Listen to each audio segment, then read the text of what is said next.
మహాభారత యుద్ధంలో కౌరవులందర్నీ చంపి భీముడు దారుణమైన ప్రతిజ్ఞలను నెరవేర్చిన తర్వాత ఆయనను ఎదుర్కొనేందుకు దుర్యోధనుడి తల్లి గాంధారి ప్రయత్నించింది. గాంధారి తన కొడుకు దుర్యోధనుడికి పిడుగులంత బలాన్ని ఇచ్చినట్లే పాండవపుత్రుడైన భీముడికి కూడా ఒక రహస్య శక్తిని ఇచ్చిందనే విషయం మీకు తెలుసా? అసలు ఆమె ఆ శక్తిని ఎందుకు ఇచ్చింది? అది ఎప్పుడూ ఎందుకు బయటపడలేదు? ఈరోజు మనం ఆ అత్యంత ఆసక్తికరమైన కథను తెలుసుకుందాం. ఇలాంటి అద్భుతమైన ఆధ్యాత్మిక విషయాలు, ఆసక్తికరమైన రహస్యాలు ఎప్పటికప్పుడు తెలుసుకోవాలంటే మీరు వెంటనే మన ఛానల్ను సబ్స్క్రైబ్ చేసుకోండి.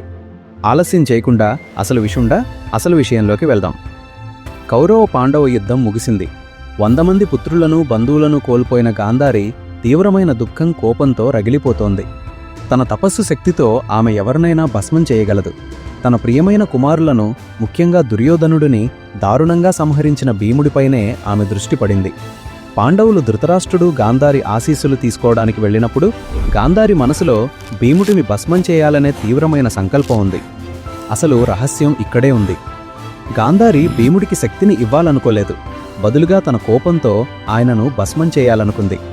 ఆ సమయంలో భీముడు గాంధారికి నమస్కరించడానికి వస్తున్నప్పుడు అంతా ముందే గ్రహించిన శ్రీకృష్ణుడు భీముడిని అడ్డుకున్నాడు. భీమా, గాంధారి దృష్టి ఇప్పుడు విషంతో నిండి ఉంది. నువ్వు ఆమె ముందు నిలబడబోయే ముందు నీ శరీరం మొత్తాన్ని కప్పుకోవాలి అని హెచ్చరించాడు. తన తమ్ములైన అర్జునుడు, ఇతర పాండవులు గాంధారి ముందు నిరాఘాటంగా నిలబడినప్పటికీ భీముడు మాత్రం కృష్ణుడి సలహా మేరకు తన శరీరం మొత్తాన్ని ఆకుల తొడుగుతో కప్పుకుని వినయంగా ఆమె ముందు నిలబడి వంగి నమస్కరించాడు. కన్నీళ్లతో కూడిన గాంధారి కోపంతో కళ్ళు తెరిచి భీముడిని చూడగానే ఆమె తపోశక్తి ఆ తొడుగుపై, భీముడి శరీరంపై పడింది. కాని భీముడి శరీరానికి ఎలాంటి హాని జరగలేదు. దీనికి 2 కారణాలు. 1, భీముడు కృష్ణుడి సలహా ప్రకారం తన శరీరాన్ని కప్పుకోవడం. 2, భీముడిలో ఉన్న ధర్మబలం మరియు తల్లితో సమానమైన గాంధారి ముందు ఆయన ప్రదర్శించిన అద్భుతమైన వినయం. ఈ వినయం అనే గుణమే ఆమె కోపాన్ని, శక్తిని అడ్డుకుంది.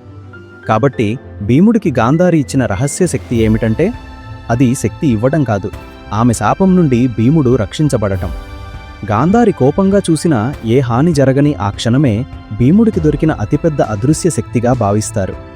ఈ విషయాన్ని శ్రీకృష్ణుడు తప్ప వేరెవరూ అంత లోతుగా అర్థం చేసుకోలేదు. అందుకే ఈ కథనం అంతగా ప్రచారంలోకి రాలేదు. ఈ అద్భుతమైన కథనం గురించి మీ అభిప్రాయం ఏమిటి? కృష్ణుడి తెలివితేటలు, భీముడి వినయం గురించి కమెంట్లలో మాతో పంచుకోండి. ఈ వీడియో నచ్చినట్లయితే తప్పకుండా లైక్ చేయండి, మీ స్నేహితులకు షేర్ చేయండి. మర్చిపోకుండా మన ఛానల్ను సబ్స్క్రైబ్ చేసుకోండి.